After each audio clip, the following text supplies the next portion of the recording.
the Prince of Darkness, the insane, unbelievable, legendary life of Ozzy Osbourne. He bit the head off a bat. He ate a dove in a record label meeting. He was fired from the band he helped create, and then became bigger than the band. This is not a rock story. This is the rock story. Birmingham, England, 1948. A tiny terrace house in Aston, one of the grittiest corners of Britain. John Michael Osbourne is born the fourth of 6 kids to a toolmaker dad and a factory worker mom. He can barely read, dyslexia undiagnosed, teachers calling him stupid, classmates making his life hell. He gets arrested at 17 for burglary, spends time in prison, but somewhere in all that darkness, he hears something. Music. The Beatles on a tinny radio. And something inside him cracks open. 1968. 4 working-class kids from Birmingham pile into a rehearsal room and start making noise. Tony Iommi, one-finger accident away from quitting guitar. Geezer Butler, the philosopher. Bill Ward, the heartbeat. And Ozzy, the voice, the lunatic, the frontman. They call themselves Earth First. Then they look across the street at a cinema showing a horror film, Black Sabbath, and they think, yeah, that, February 13th, 1970. Black Sabbath dropped their debut album. Critics hate it. Radio won't play it. The opening track starts with a single, slow, crushing guitar riff, like a church bell tolling for civilization. Kids lose their minds. Heavy metal is born. Nobody calls it that yet, but it's born. Paranoid, War Pigs, Iron Man, Children of the Grave. Album after album, tour after tour, Sabbath conquer the world while simultaneously destroying themselves. Drugs, alcohol, chaos, and Ozzy, gloriously catastrophically Ozzy, is at the center of all of it. 1979. The band fires him. They actually fire him. The founding vocalist of Black Sabbath. Out. Done. Finished. Or so everyone thinks. Enter Sharon Osbourne, daughter of Don Arden, one of the most feared managers in rock. She believes in Ozzy when literally nobody else does. She builds his solo career from scratch.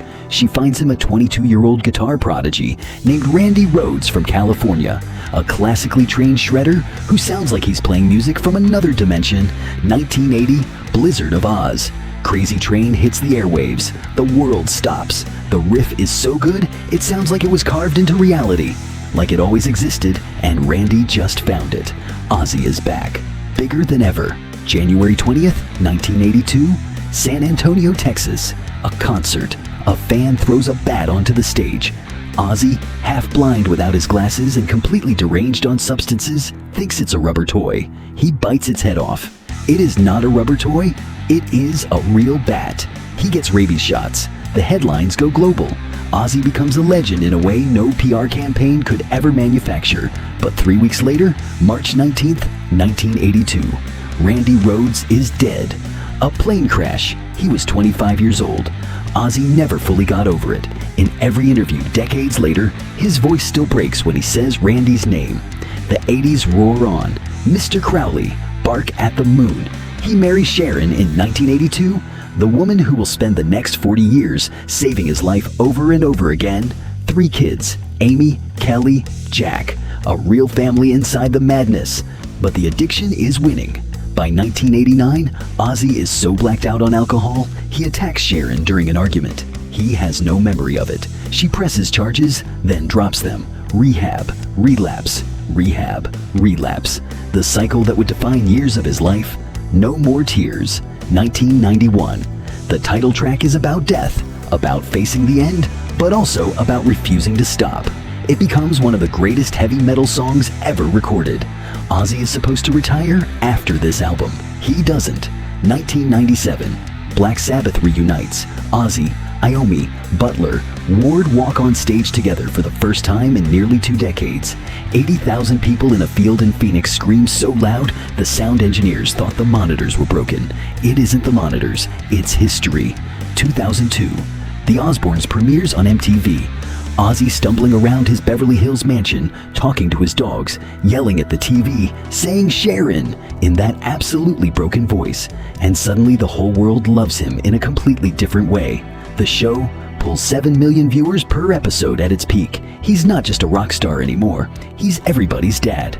2003, Sharon is diagnosed with colon cancer. Ozzy, who has spent decades destroying himself, suddenly has to be the strong one. Sharon fights, Sharon wins. He barely holds it together, but he holds, and then the body starts breaking. 2003, quad bike accident that shatters multiple ribs, a collarbone, his neck vertebrae. He's put in a medically induced coma. He wakes up and starts planning his next tour. 2019, he slips on the floor at home. A fall that triggers a chain reaction, emergency spinal surgery, MRSA infection. Parkinson's disease diagnosis goes public. The tabloids write his obituary. Ozzy puts out a statement that basically says, "I'm not dead yet." 2020. In the middle of a global pandemic, locked down and battling nerve damage in his spine, Ozzy Osbourne makes one of the best albums of his career, Ordinary Man.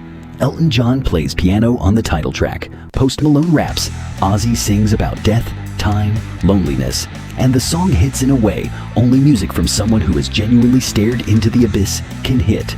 2022. Patient Number 9. Tony Iommi plays on it, Jeff Beck plays on it, Eric Clapton plays on it. Ozzy's voice sounds like it's been dragged through gravel and fire and decades, but it's still his voice, still unmistakable. 2023. A statue of Ozzy Osbourne is unveiled in Birmingham, in the city that told him he was nothing. He stands in bronze with his fists raised, the kid from Aston, the one they said would never amount to anything. July 5th, 2025. Birmingham, back to the beginning.